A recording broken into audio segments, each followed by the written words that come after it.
welcome to the show. I'm Maiya. And I'm Switch. And this is One Day Today.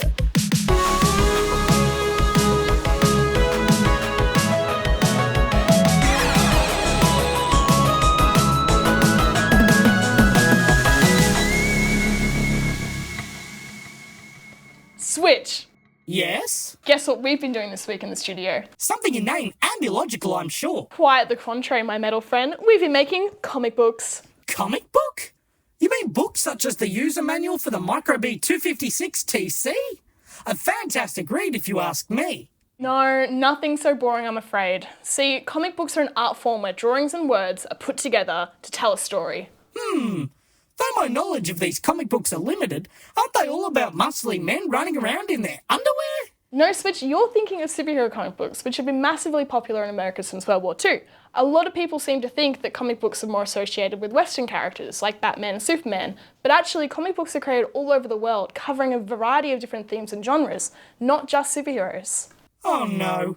You used valuable resources and time to produce a comic book here? At the studio? Yep, and you're even on the front cover of one of them. Oh no. My supervisors aren't going to be impressed with this. Come on, Switch, I think the way that you've been drawn is actually quite flattering. Should we pop over into the studio to see how it's done? Fine. I suppose I can spare the time to witness another one of your bizarre human rituals. It's difficult to say exactly when comics were invented because they evolved bit by bit over history, but their influence goes back centuries. Anime and manga really go back to the oh my god, ukiyo-e by artists like the very famous Japanese Hakusai. But the first time somebody made something that we all recognise as a comic today was probably Winsor McCay. You can check out Little Nemo's Adventures in Slumberland. This is the comic that changed everything. But why did he make them? Well, I guess he saw a new way to tell stories, especially in newspapers, which were easy and cheap to produce. So, how do you tell a story in comics? Well, comics start like any other story. You need a hero who wants something, and if you think about it, that's every story ever told. Well, for humans maybe. Robots are content with doing what they do. Okay, well, consider that every robot is the hero of a story then, and what they want to do is to keep doing what they were made to do.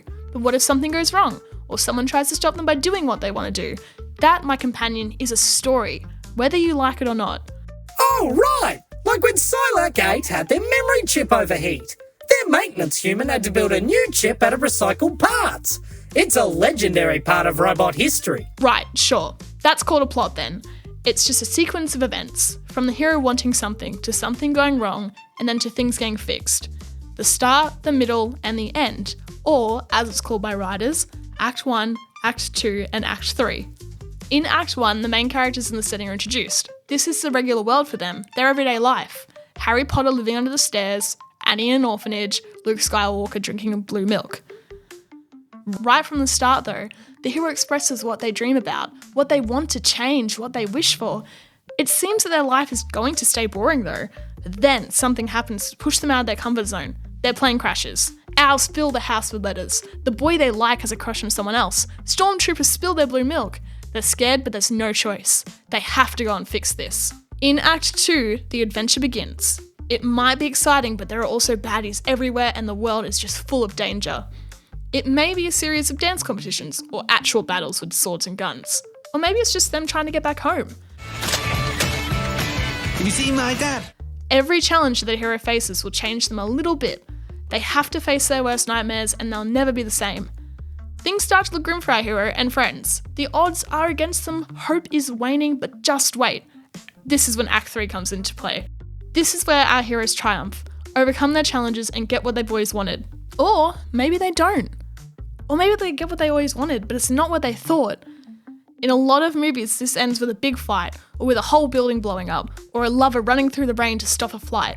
The absolute peak of the story. We want the audience on the edge of their seats. Will the hero win? Won't they? Who knows? The 3-act structure is a great, basic, and effective structure to use to help you write your story. Comics are a little bit different to novels, and they're different to films. So as you tell your story in a comic, think about what techniques you'll use.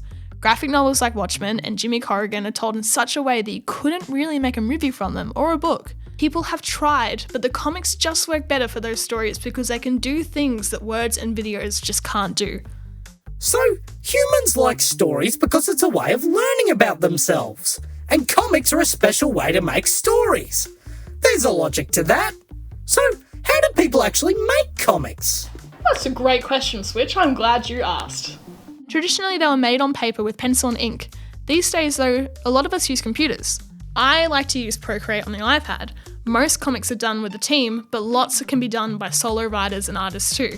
The first step is to write the script, and then most comics get thumbnailed or storyboarded, and that's a series of quick layout sketches to test the pace of the story.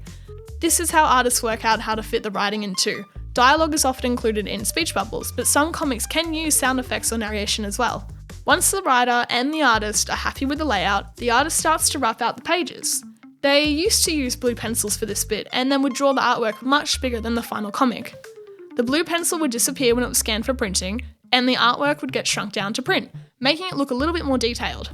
But even when I'm using digital tools now, I will sometimes use a different colour for the sketch. This helps me distinguish it from the final artwork. Comic layouts are made off of panels and gutters. When the artist lays them out, they have to think about the bleed. Comics bleed? No, well, not in the way that you're thinking anyway. I know it sounds bad, but think about it. When a comic page is printed, sometimes the paper gets cut and it can be out by a millimetre or two. I'd like to know why the printer robot is so imprecise. In this sketch, the panels are keyed out and I've left room for speech bubbles. Next is the line art, the clean lines that I will use to colour in later. Once the line art is complete, I put in the flat colours, which means I'm just putting down the very first layer of colour.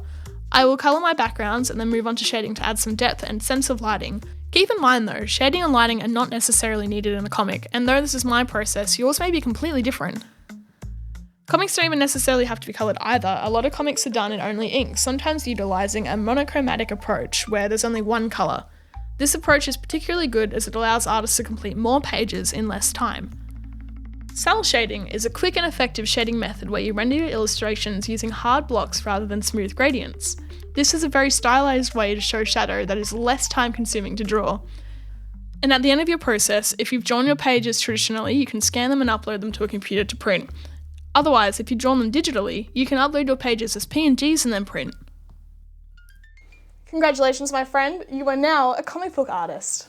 So what did you think of that, Switch? Have I managed to change your mind about comic books? Well, first of all, I don't have a mind. I have a highly advanced control system located above my visual processors. Right, okay. Well, did I manage to change your highly advanced control system then? I definitely understand the concept much better than I did before. I might even like them, if I were a human who enjoyed such pointless pastimes. Yet I'm intrigued by the potential of comic books. They could be used to spread the wondrous vision of robots in the future. Yes. Oh, Switch, you are a very hard little robot to please. Well, that's everything from us today. This is Maiya and Switch logging off. See you next time. Secondary host! Help! Secondary host! Help me! I'm trapped in the panels of a comic book page! Alright, we'll see you guys next time. Really?